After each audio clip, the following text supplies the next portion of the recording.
Right. So, what are we doing? To me, memorization for a class is not important. To get a concept that you can use for the rest of your life to be able to give you a way of thinking.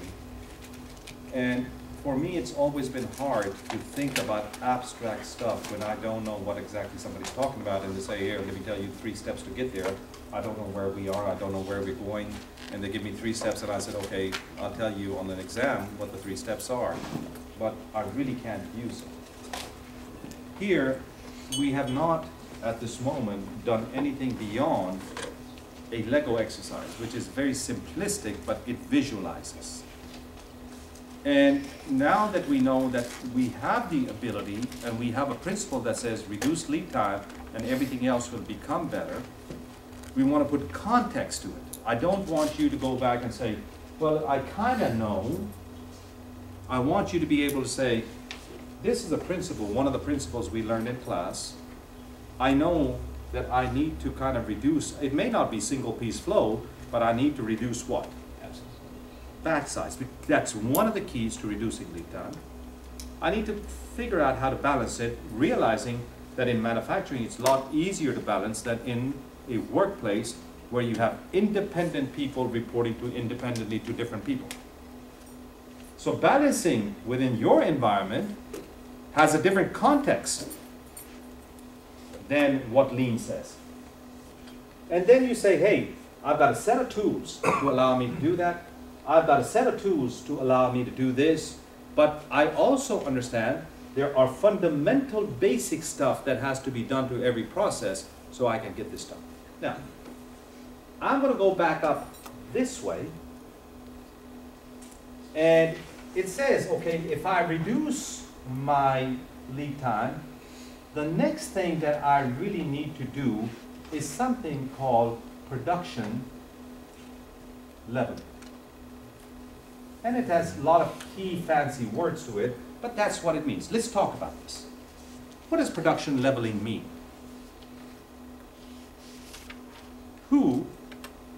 Which boss or supervisor did you have that you absolutely hated? No, you can't say names. I want you to think. In the exercise or in our past life? No, not in your past, in your current life at work. Just remember, yeah, he was looking at this class is being recorded. He was looking at you, huh? Can you tell me what is one characteristic of a person that you work with that you do not like? Distrustful. Distrustful. All right, distrustful. Anything else? Oversimplistic. I think everything's so simple. They don't understand that there's more to it than just A to B. Okay. Micromanager. All right. Inconsistent, secretive, vindictive.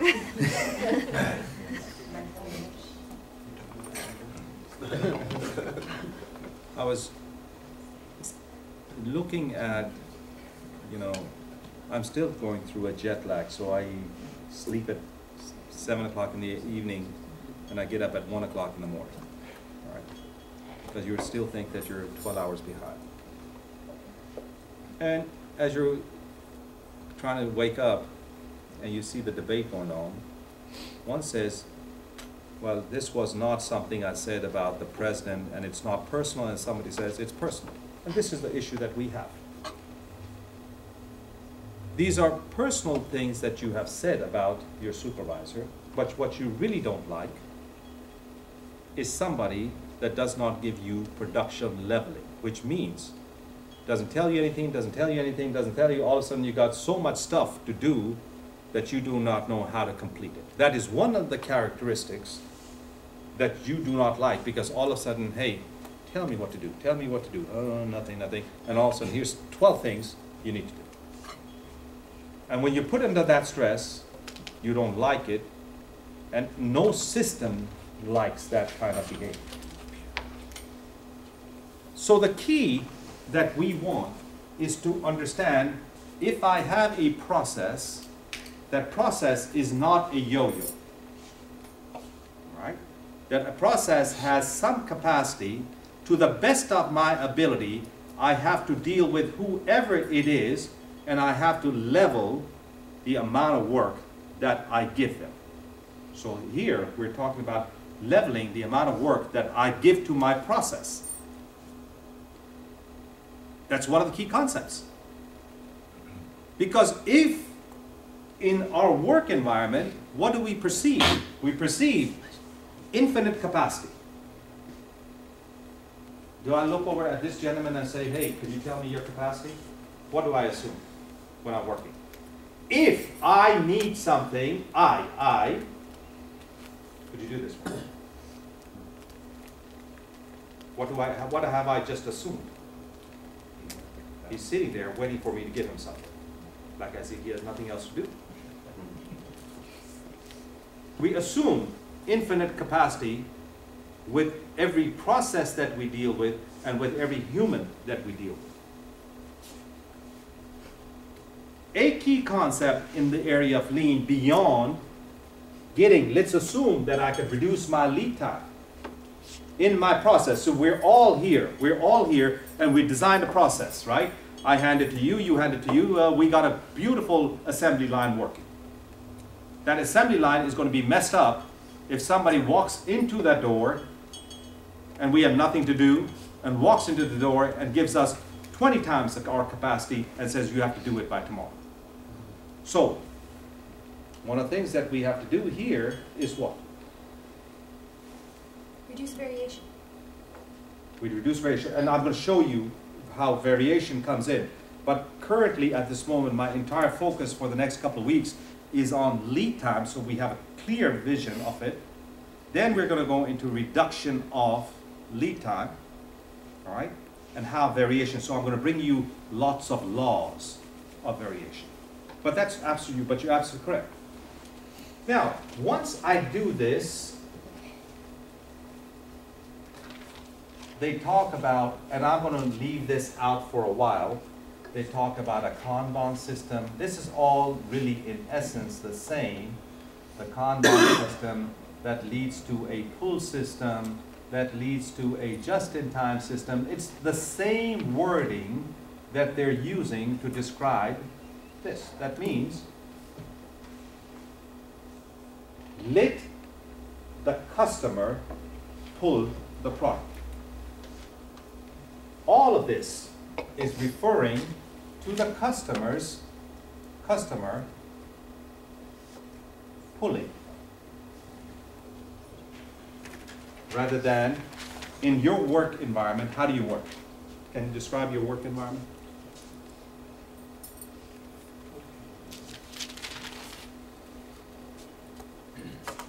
Who is your customer? Define your customer. See, the problem that you're having is some of you don't know who your customer is because you've never thought of them as your customer. Yes or no? Because you've always been, hey, buddy, here it is. The problem that you're having is you have a very informal system. Oh, did you not get my message? Pardon? Did you not get my message? What's your message? I guess that's it. Clearly not. I think that's a yes. Yes, he I was thinking if you didn't want to come in, because I left a message with you, and then also with Alberto. Oh, okay.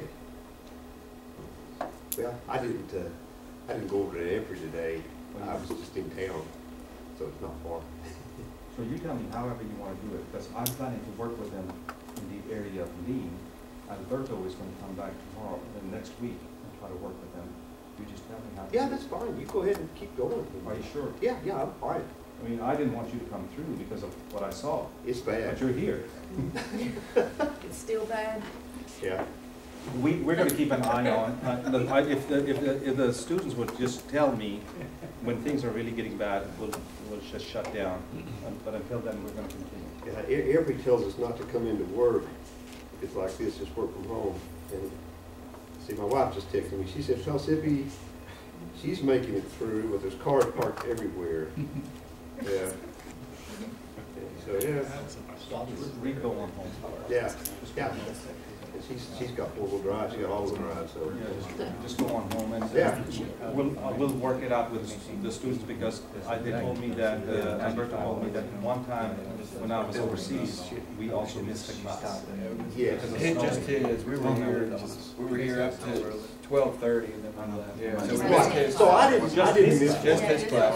So Enrique and Reed were. Yeah, right, yeah. Yeah, it started snowing and it was like, Okay, okay. Good.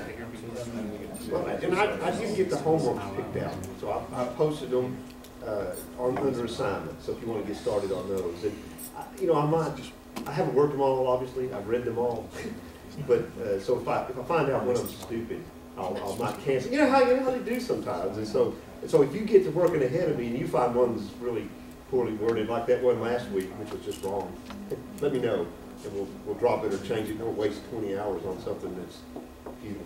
Why not? Why not? Right, you'll learn. Well, that's true, that's work, isn't it? That is work. Okay, well, I'll get on You back okay to with it. that? Yeah, be safe, you guys, be careful, yeah. Yeah, be safe. Be safe. All right, so that's what we're talking about here is, see, we've really not focused on key concepts, on reduction of lead time, because we've tried to do it, but we didn't systematically know how to do it. Here's another concept that says, hey, don't throw into a process variation of stuff, all right?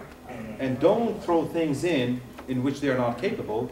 And then here, basically, these are fancy words for simply saying, treat the person that you're sending stuff to as your customer, and design a system in which they tell you what they want, rather than say, hey, I've done all these 20 reports, here they are. Now think about this. If I could do all of this, again, this is slightly different than, just slightly different than the Toyota production system that I'm going to show you. What does this lead to? If I did all of this, what does this lead to? Lower inventory? Lower reduction.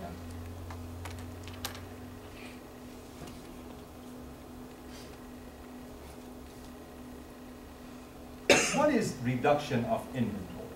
What does that mean? Well, you're not paying to hold stuff. Material. If we can kind of relate to inventory to material, and I am a little bit aware of inventory both at ORNL and at Y12. ORNL because I've been working with them, and Y12 because I think, what is it, last year or year before, I had a modules, class modules for Y12 in which we presented every week. And I believe there were, what, 15, 16 people in there. Each one had a material or inventory problem. If I was to say, between Oak Ridge National Lab and Y12, and I'm just going to throw a number on without really knowing, that we have $50 million to $100 million of unwanted material, obsolete material, sitting there, which we have really, and the thing is, both of these are very compliance-based organizations. And if you can imagine a compliance-based organization and a compliance-based organization, and I'm not sure if it's 10 million or I'm just guessing at 50 to 100 million of not material that you need, material that is somehow not needed. What would you say? I'd say that's kind of low, actually. Yeah. What's that? I'd say that's kind of low. Yeah. Especially with all the things. I've got a $12 million system that was put in place and never used, and it never will be, so. But I went to Y12, where was it? They showed me their surplus area, and they showed me this piece of equipment, just a lot of nice little piping. I don't know what the material was, titanium, or I don't know what it was. And they were going to throw it out. And I said, instead of throwing it out, give it to me, because I want to turn it into a dining room table. And that thing was worth a lot of money. So again, you have to realize, let's not mistake the fact that organization or a system is not doing well in a particular area or has an opportunity to improve to the fact that there is malicious intent upon people to make that system worse. Those are two different things. We have, whether it's 50 million or 100 million or $200 million worth of inventory, whose money is that?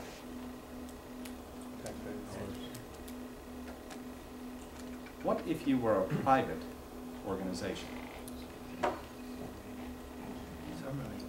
would probably be more interested in fixing it. Your shareholders will get mad. It's your topic. You wanna be in business, No. flat out. You have unique capabilities that were always going to have you in business. You would just, the behavior would be different. And again, behavior is what? Behavior is not, again, this is the point that I'm always trying to make sure that you understand. When there is opportunity to improve, it is not the people's fault. Because my impression has always been there is very few people, if any, that I have met that have come to work and said, oh my God, I really want to mess something up today. You see more people that say, my God, I'm under stress. What can I do to fix this? What can I do this? Hey, can I do this? Can I stay? I'm going to stay another 10 minutes. I'm going to stay another 2 hours. I'm going to work over the weekend. I'm going to check my emails at night. There are people, majority, if not all of the people do that. But we are working within an infrastructure that's to some extent has been institutionalized and to some extent has grown over time without being designed, and therefore it creates a certain amount of opportunities for efficiencies. So when I talk about inventory, watch this, because I want to show you what we're trying to do. The other component that's coming this way, in which you say, why did Enrique say that we disagree? Because, you know, I've always told my group that we don't like this, because there is a whole bunch of stuff coming up this way on the Toyota production system. On the top, it says, what? Reduction of labor. Yes. Reduction of labor. Right. On this side, again, I am going to be,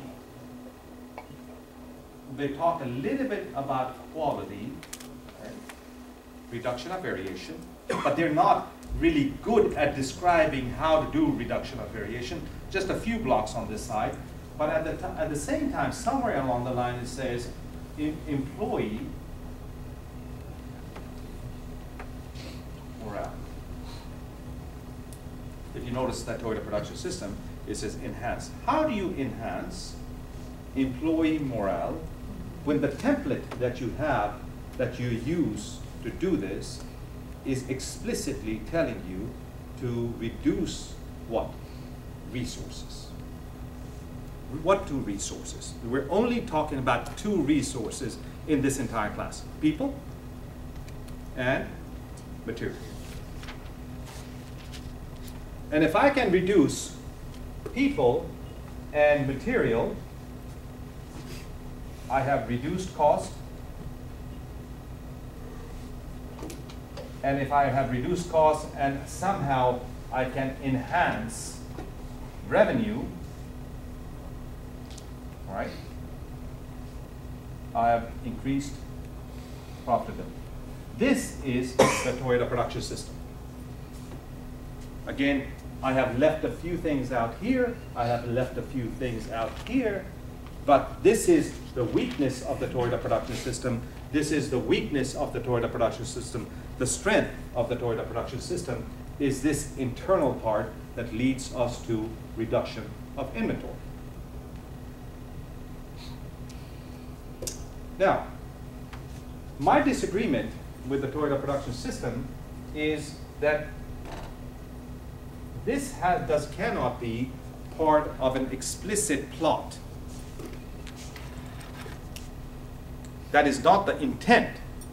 You design the process, you take care of your people, and the key in Lean is that if I have increased my capacity,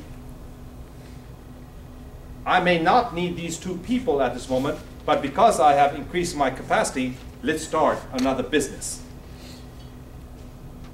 And if you can ensure that, and you can tell people that that's what you're going to do, people will accept this concept of lean. But if the idea is that we're going to reduce labor, and I lay that out on page number 1, how many of you would actually work really, really hard to not have a job? That's what a lot of manufacturing people on the union sides believe. Ask, if you have friends and you work with people in unions, please ask them what they think of lean. And they'll tell you exactly what they think of lean, which is you're trying to take away my job. And we say no, but the honest truth is that is what your intention is, but not in this class. That is not our intention. I'm okay with cutting material because that's why our principles are what? Reduction of lead time, reduction of variation, and what? Enhancing the quality of life of the people that work in that system. And I can't do that with this. My God, at the end, if I have no work, for example, I had a former student come in yesterday, and I got a call from another student who's in California. Each of one is gone for 4 years, the other has been graduated about 18 years. They both work in the oil industry. Guess what they're calling for? One has been told that he's laid off, the other is in the process of being, not that they've been doing a poor job, he simply said one is working for Schlumberger and a company associated with Schlumberger, because and he said, I don't know how many hundreds of millions of dollars of work they had, it is down to $5 million. I mean, so they can't keep them.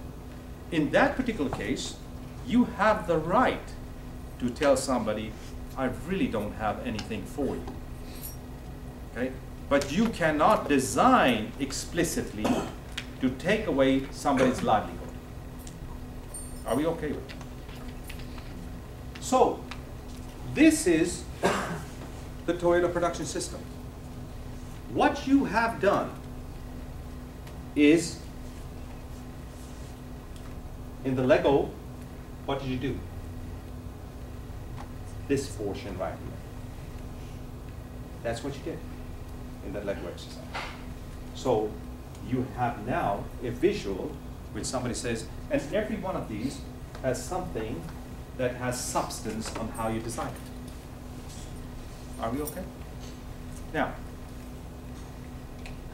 can I at least erase a portion of this? Because I want to start talking a little bit about that this is a bigger picture. But if I go into any one of these things, there's a tremendous amount of detail that's going to help you.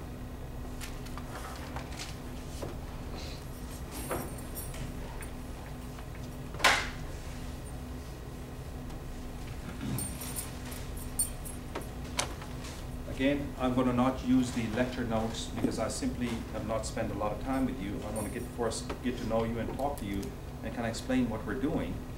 And we'll talk about the equations. I'm now focused on, I could pick any one of these things, but in my mind, one of the most critical areas is this concept right here, called the cell design. It leads to a lot, it assumes a lot. So I want to kind of explain this concept to you. I want you to understand, this is Lego exercise number 1. And I'm going to simplify it for you, but I'm going to call that traditional, current state or the traditional manufacturing. And I'm going to just simply make it much simpler than that. And I'm going to say that I have 3 departments. Department 1, Department 2, and Department 3. Are we okay? So I have incoming stuff, and I have outgoing stuff. So my lead time is from this point to this point, and basically, that's the way it goes. But in each department, in a traditional setting, I have like-minded machines or like-minded people. So I have 3 machines or 3 people. I have 3 machines or 3 people, and I'm making all of these 3. I have 3 machines or 3 people. What do? I work in accounting. I work in procurement. I'm a particular kind of machine. I'm a particular kind of machine, so I send it from a department to a department. Is that not what the way Y12 works? Correct? So if I have to send a document that has to go through a variety of different OKs and approvals, it goes from I start it, I send it to another group sends it to another group, another sends it to another group, and then finally we've finished. Now, I'm going to go back to manufacturing for a minute. If I have a lot size, remember lot size, you had initially a lot size of 10, I'm going to make this a lot size of 100. Fair enough?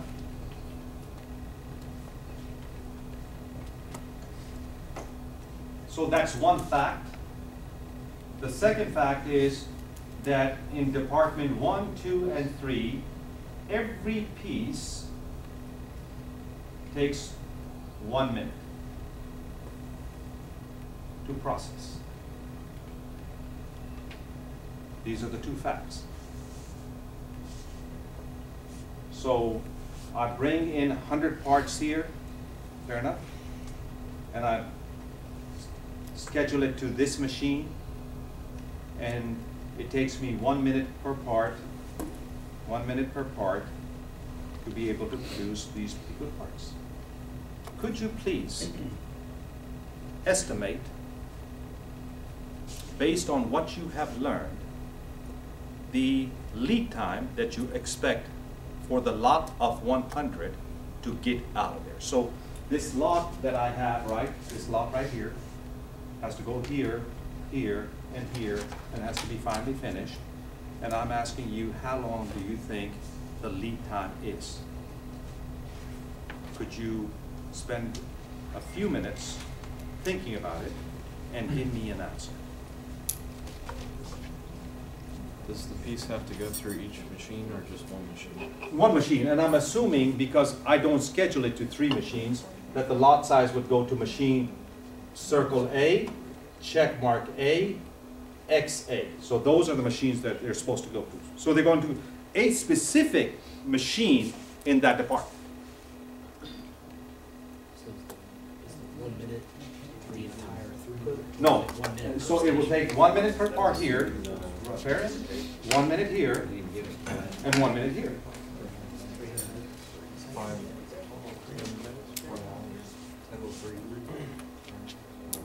So I want you to estimate. Because see, if you're going to design a process, and we said our first principle is what? Reduction of lead time, you're going to have to be able to estimate, understand how to calculate that lead time. Fair enough? So what I'm hearing is, we have a general feeling, I think, unless you want to calculate it some more, that it's about 300 minutes. Is that correct? Yes? Yes. You're wrong. Because you have just violated this concept.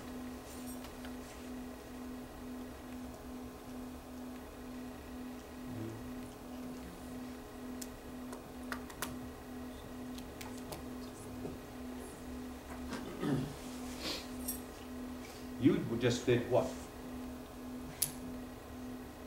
That's the minimum.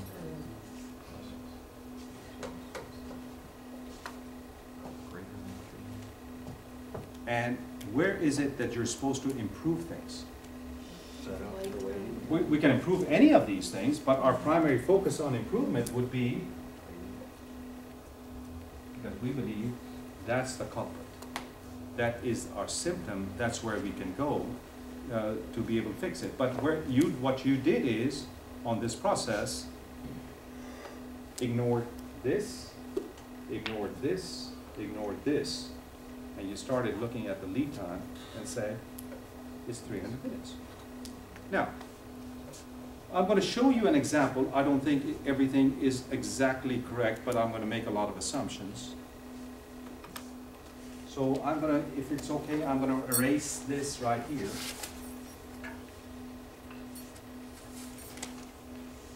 And I'm going to first try to see where my waiting times could possibly occur. Waiting times could occur here, could they not? Could occur here, could occur here, could occur here, could occur here, and could occur here. Now, I'm making optimistic. So I've got 100 parts, and I put the first part here into machine A. How long did it wait? 0 minutes, assuming everything is perfect, which is not the case. I put the second part in, how long did it wait? 1 minute. I put the third part in, how long did it wait? You see how it was? That's given that everything is perfect, and as soon as the part shows up, we say, hey, put it in, which is not the case. But we're going to make that assumption. So if the first one doesn't wait, the second one waits 1, and the 100th part waits 99, I'm just going to estimate, just for the purposes of illustration, that I have, on the average, a 15-minute wait time in each of these cases.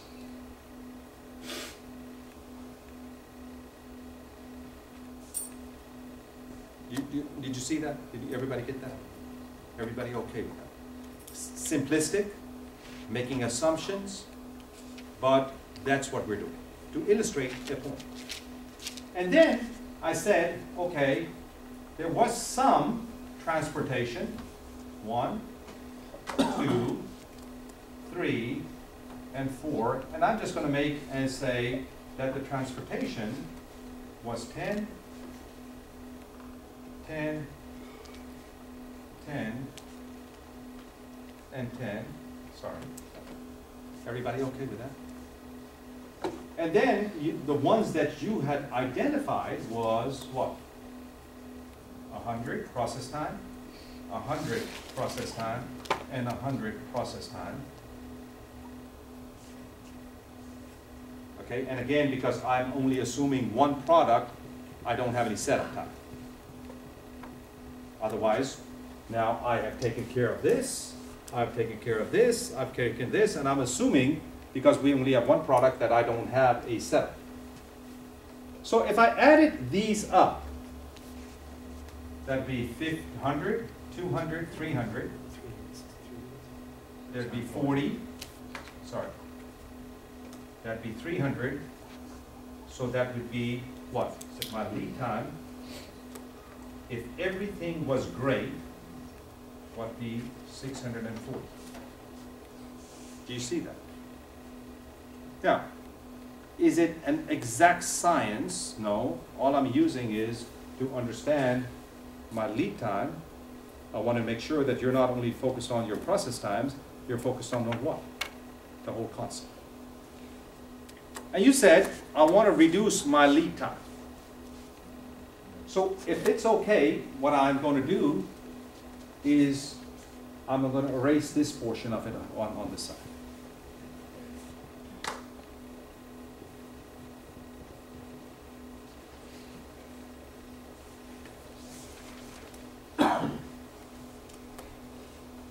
So what is a cell?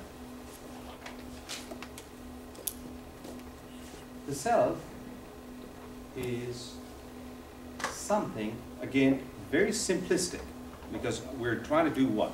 To show you a concept. I'm going to take this A right here, and I am going to put it into something called a U shape.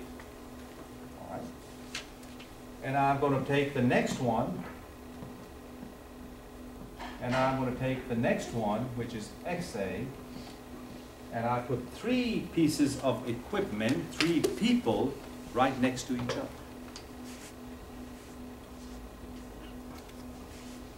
Now, the problem with this is I've taken this, this, and this.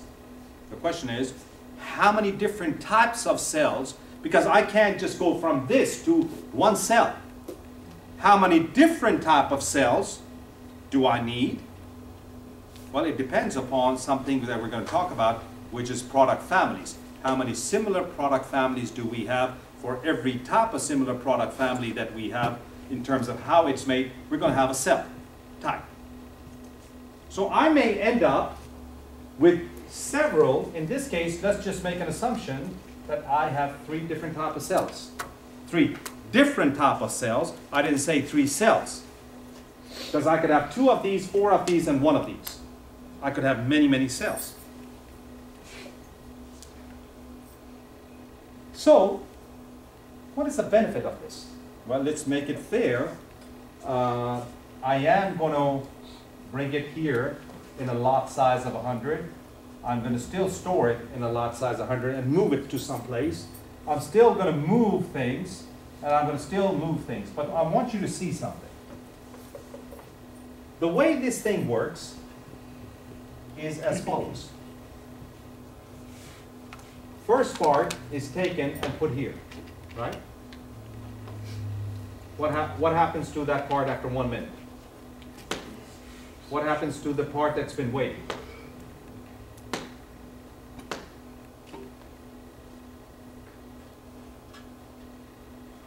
You see, you'll have 3 parts, and what you do is run through those 3 parts.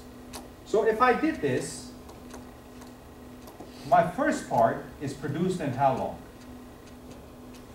3 minutes. My second part is produced in how long? 4 minutes. And if I have 100 parts, it is produced in how long? I believe it's 102 minutes. You see that? You said, I got 2 weightings, so I got 50 plus 50, that's my weighting, that's my 100. Okay? And I got 2 moves, because there is no move here because we're right next to each other. My moves is a 10 plus a 10, which is 20. So what is my lead time now? 222.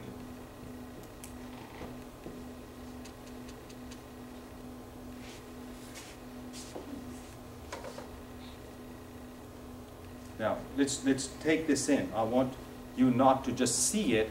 I want you to feel it, understand it, and see what we have done.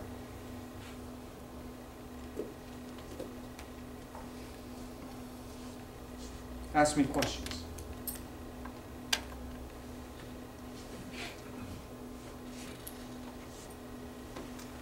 What did we do from there to there? What did I say? Reduce lead time. Did I reduce it from 642 to 222? What principles did I follow? Single piece flow. Did I do that? Remember? Bang, bang, bang. Did I follow a balanced line? Well, I had already told you 1 minute, 1 minute, 1 minute, so I followed those 2 principles. And if I followed those 2 principles, and what supports those 2 principles, I went from 640 to 222 minutes. So Yes, what sir. if, like, in the second where you have second process check mark? Yes. So when you're balancing it, Enrique touched on this a little bit, like a chemical reaction that you have to wait on. So now that's going to be your bottleneck. Do you force the first section into some type of, how do you balance the other sections when there's one section? Here's a concept. At this moment, we're being very simplistic because we're making an assumption that everything can follow a single piece flow. Okay. The idea is wherever you can have a single piece flow, implement it. When it cannot be done, I have this and I have this, and for example, in production, in your type of production maybe, I make a unit, I make it, and then I have to put it heat treat. Heat treat means what? I have to put it in an oven, but I put a whole bunch of this stuff into an oven and it lasts for 24 hours, 48 hours. So it's not a one piece flow anymore. I use a concept, and we're going to talk about this when we talk about pull system, called a supermarket. A supermarket is what? A bunch of items that give you information of what you need to replenish. So you're using your inventory not as a storage, as a mechanism to tell you what to produce. So you and I are a process. We're going to put some inventory here, but it's just not going to be piled up stuff. It's going to be very systematic, and we can calculate it, what the reorder point is, what the safety stock is, what we need to do. So as soon as I'm producing for you, right? I'm not going to talk to you. You're going to pick things up from here. I'm going to know exactly what my schedule is going to be. Is that okay? Yeah.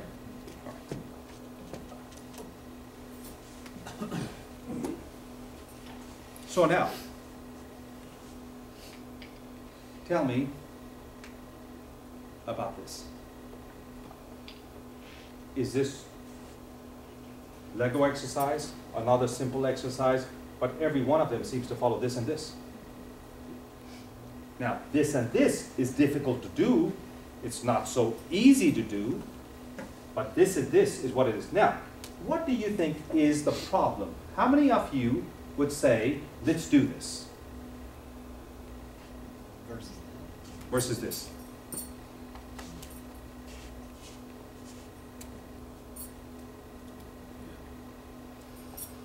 How many of you? Everybody? Well, because it sounds good. I want you to remember, so I'm going to give you something that is not relevant, but to remember this concept. You have an opportunity to go out on a date with somebody. You have two choices. Somebody reasonably good looking, but very, very nice. Oh, where do you want to go? Wherever you want to go. Do you want to eat this? Oh, no, you tell me. You know, nice. Or you have a choice of dating a supermodel that has an extremely bad temperament.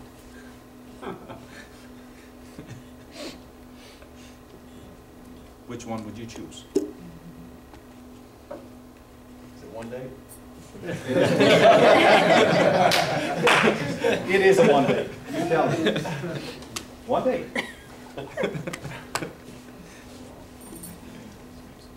Bad one. Supermodel. I'm old, I'll go with the comfortable one. Two and two. I'll take the supermodel. I'd go with just one. Five and three. Nice. Five and four. Nice, but I don't know if Ask me if you don't. Five. First. Who wants the date? Somebody answer this question. Short. Supermodel. Supermodel. 77. 87. Supermodel. 97. 9 and 8. 9 and 9. 9 and 10. 10 and 10. Isn't it amazing that it's 11 supermodel and 10 the comfort?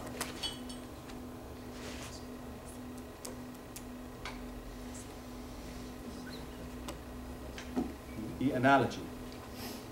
First, let's give the analogy and then we'll talk.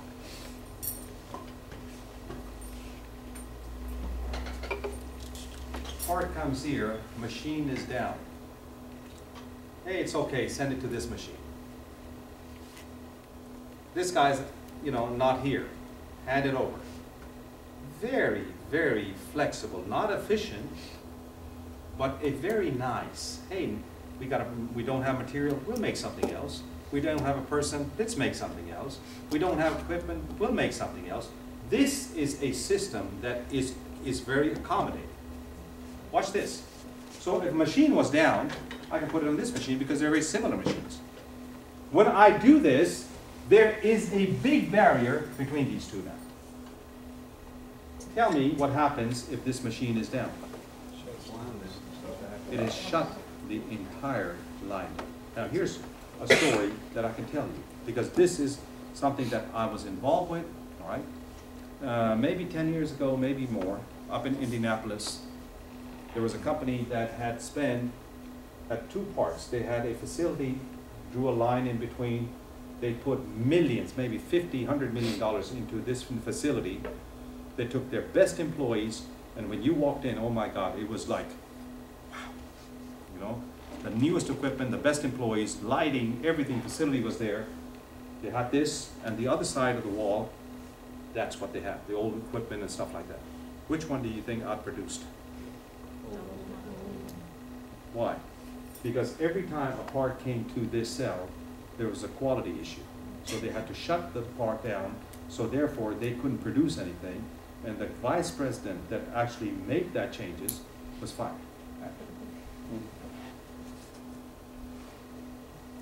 Because this is a supermodel in the sense that, my God, it can produce a lot. But if there is any kind of quality problems, any kind of equipment problems, any kind of person not showing up, any kind of little thing that could go wrong, you shut this entire line down. So I have the ability to produce in 222 minutes, but I have to do what? Make sure what?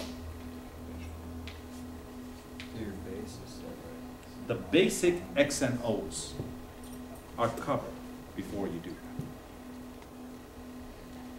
You see the analysis? Why did you choose the supermodel? For those that did. Huh? Because it was one time it'll come around. Oh, okay, so if it was 2 times, Probably does. You get tired of putting up with it eventually. Second time, third time, whatever. because your greatest stress comes from what? The variation. Uncertainty. It does not come from inefficiency, it comes from uncertainty. Do you believe that Y12 or ORNL or UT or whatever organization, do you believe that you have an organization that is really streamlined?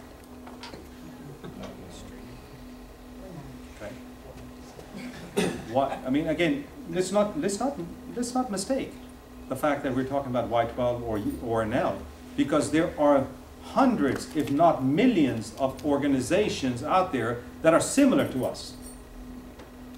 So let's not say, oh my God, ORNL is bad or Y12 is bad, or because we're talking about many organizations like that. That is the norm. What we're trying to do is to make a distinction to be different.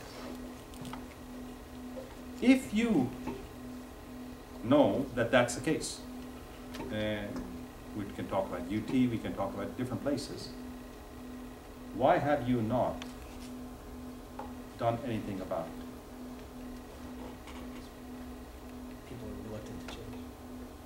Now, this is an important thing. I want you to kind of think about it, because this leads to this thing that you accept it. You're accepting, you're making decisions. Here's what I want to, so if UT is not doing well, or, you know, I don't know, Yamaha is not doing well, or some organization is not doing well does not mean that they are bad, that there is an opportunity that exists to make an improvement. My question to you is why you, knowing so, have not done anything about it.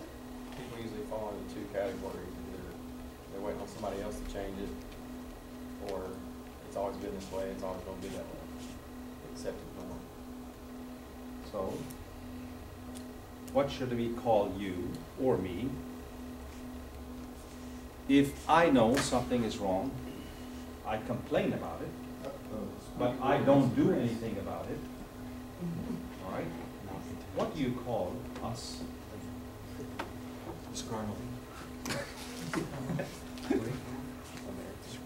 What do you call you? Complacent. Fairly right. You're complacent with what you have. Can I use another word? Hypocrite. Institutionalized. Mm. I don't think you're complacent. Then you take away from your Because it's not that you are not hurt by things that you see. It is not because sometimes you don't even want to do things because you don't think that you have the authority or the power to make changes. So it is a lot of stuff out there that stops you from, complacent means that I've given up. I don't think that there is a lot of people that I can see, you know, that says, I've really given up, I'm just here to do something, right? I don't see that. I see people hurt, I see people stress, I see, why is that? Because it's not complacent. You have been institutionalized, very similar to what you see on TV when they say, what do? When you put somebody and incarcerate them. That after a certain period of time, they become institutionalized. Yeah. Now that you are aware, now we have, the whole semester is here to give you all of the ability to make and understand changes and processes. Let me just share something with you, because Mark Cook is coming in. I talked to him yesterday. He's going to come in next Friday. And one of the things that I had proposed to him is, instead of letting you do your own projects, why don't you unify projects with a theme, so that instead of doing something, the projects have a significance to Y12 at the end, because we can say within this area is the projects we've done. So he's taken on an initiative for Y12, I think in the area of systems engineering, and he's having consultants coming in from Lockheed Martin. And so he called me and he said, is there a possibility of getting students involved? And he's not talking about everybody, but we're talking about maybe 2, 3, 4 students involved. That they would work with that team, all right? And that would be, could become, and he said, what are the possibilities? I said, the possibilities